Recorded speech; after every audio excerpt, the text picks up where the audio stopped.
আসসালামু আলাইকুম প্রিয় দর্শক, সবার কি অবস্থা? হাজির হয়ে গেলাম দীপ্তি টিভির নিবেদিত ভালোবাসার আলো আঁধার নাটকের ৮৮তম পর্বে কী সব ঘটতে চলছে তার অগ্রিম খবর নিয়ে। অলরাইট, এই পর্বটিকেও মিস করবেন না, কারণ এই পর্বে আপনারা দেখতে পারবেন অবশেষে নন্দিনীকে দেখা যাবে সে তার শাশুড়িকে যে থানায় নিয়ে গেছে এই ব্যাপারটি দেখার পর সে অস্থির হয়ে যাবে এবং এক পর্যায়ে মাহিন স্যার আসলে মাহিনকে নিয়ে সরাসরি তার শ্বশুরবাড়িতে চলে যাবে এবং তার শ্বশুরবাড়ি গিয়ে সব কিছু জানতে পারবে।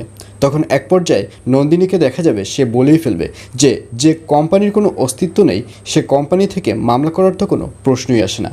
আর মাহিনকে দেখা যাবে মাহিন সাথে একজন উকিল নিয়ে যাবে এবং উকিল এই পয়েন্টটি ধরে ফেলবে। উকিল সাহেব বলবে, জি আপনি একদম ঠিক কথা বলেছেন, আমরা এই কথাটি নিয়ে কিন্তু সামনে এগোতে পারি। আর এই কথা শুনে মাহিন বলবে, হ্যাঁ গুড, এই কথা ধরেই আমাদের সামনে এগোতে হবে, এখনই থানায় চলুন, এখনই কিছু একটা করতে হবে।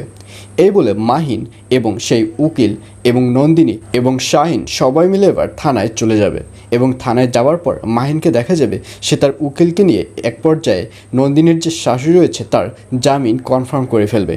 আর তার জামিন কনফার্ম করবার পর শাহিনকে দেখা যাবে সে অনেক খুশি হবে এবং সে খুশিতে এবার তার ওয়াইফকে ফোন করবে, অর্থাৎ আরজুকে ফোন করবে।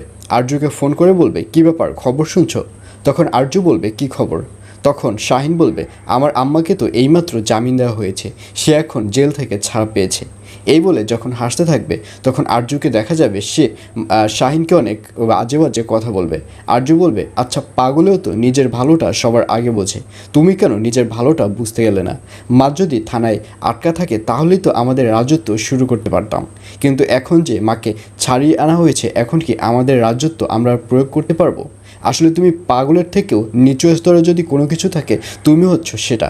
তুমি যদি সেটা নাই হতে তাহলে তুমি এতে খুশি হতে না, তুমি বরং এতে কষ্ট পেতে। এই বলে ফোনটি কেটে দিবে আরজু। আর অন্যদিকে পুলিশ অফিসারকে দেখা যাবে মাহিন যখন সবাইকে নিয়ে বাড়ি ফেরত যাবে তখন পুলিশ অফিসার বলবে, শোনেন আমার একটা সন্দেহ হচ্ছে, যে কোম্পানি ওনাদের নামে মামলা দিয়েছে সেই কোম্পানির সাথে বিকি গ্রুপের একটা লিঙ্ক রয়েছে। আমার মনে হচ্ছে বিকি গ্রুপের লোকেরাই এই মামলাটি দিতে সাহায্য করেছে। আর এই কথা শুনে অবাক হয়ে যাবে মাহিন।